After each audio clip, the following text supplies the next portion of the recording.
Finally, nag-move in at settled na si Queenie sa kanyang tutuluyan na dorm dito sa Chicago. Maganda nga ang dorm at sobrang happy sa feeling na magsisimula na ang college journey ni Queenie.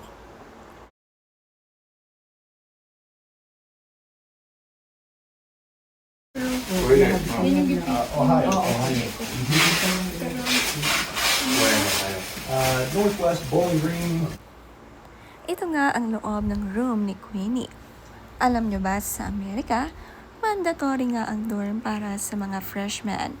Dito, mas safe dahil nasa loob lang sila ng campus ng 1 taon at susunod na year ay pwede na nga silang mag-condo sa labas kung gusto nga nilang umalis sa dorm ng school nila.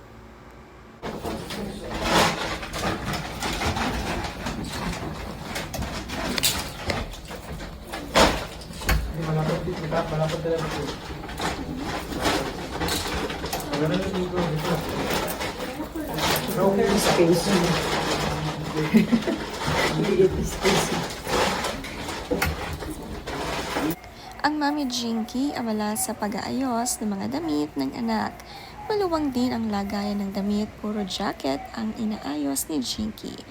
Dahil malamig nga rito sa Chicago. Maasikasong mami nga si Jinky. Siya na nga ang naghanger ng mga damit ni Queenie. Carpeted din ang room na ito.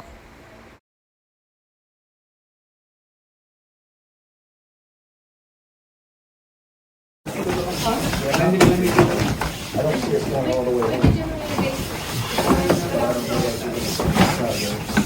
Yeah, it's a little more expensive. I don't care if you guys say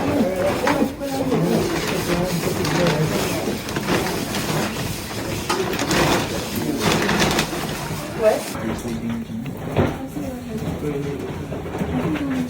Sa tabi ng bed, ang study table nila, syempre hindi pwedeng mawala ang aralan ng mga estudyante. Tulong-tulong sila sa pag-aalis ng mga gamit ni Queenie at pag-aayos nito. Kumpleto lahat ng gamit bago iwan ang anak. Bibisita na nga lang ang Mami Jinky dito.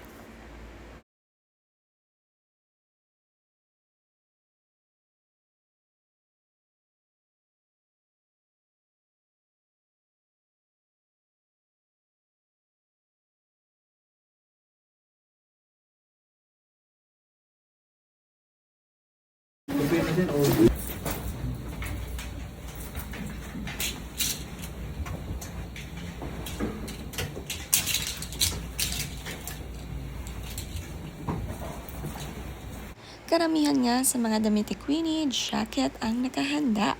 For the weather nga ng Chicago, hindi na nga inuutos ito sa iba. Gusto ni na Jinky at Manny, sila na mismo ang gagawa at tutulong sa anak.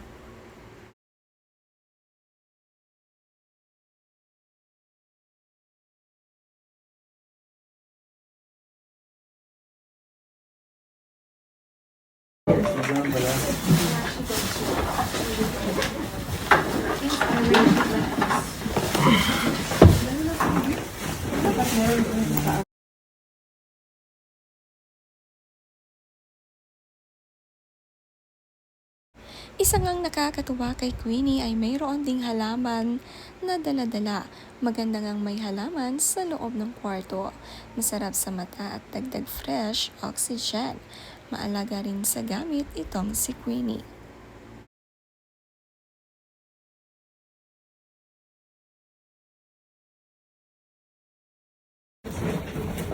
Yeah, when she moves to the...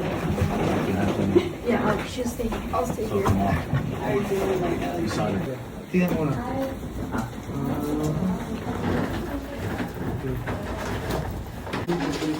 So you can ask them about ready stuff like enough.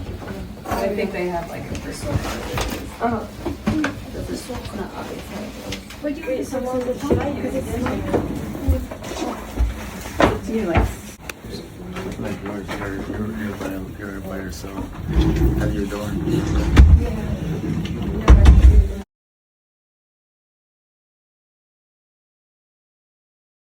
Ang higaan ni Queenie, napakaraming balot, sapin, kumot, kumpleto. Talagang hindi hahayaan maginaw ang anak, lalo na't maliit ang kwarto na ito at malapit pa ang aircon.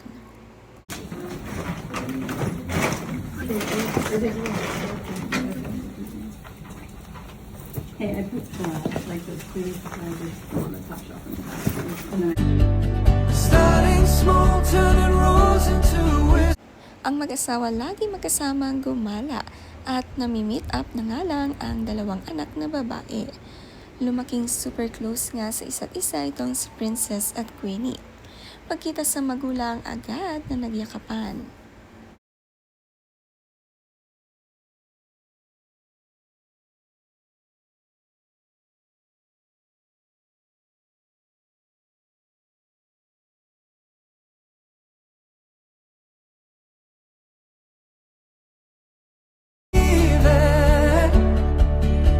Maganda rin naman ang ginalaan ng mag-asawa.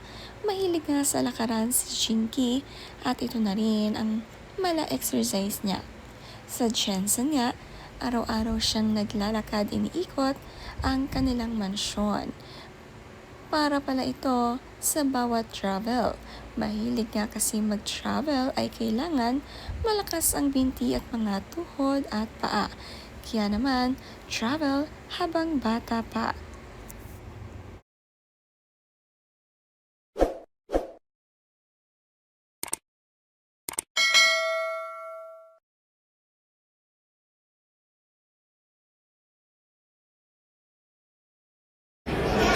We're here at 360 Chicago.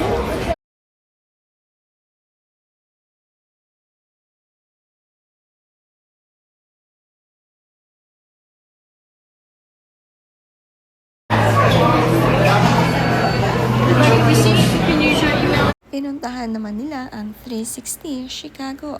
Maganda nga rito ang taas ng building. Kitang-kita ang buong Chicago.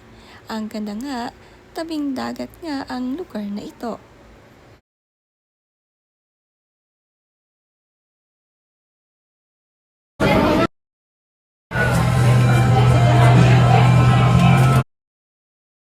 Nakakalula nga sa taas ang pinuntahan ni Jinky at Manny Pacquiao. Kitang-kita talaga ang mga buildings buong Chicago.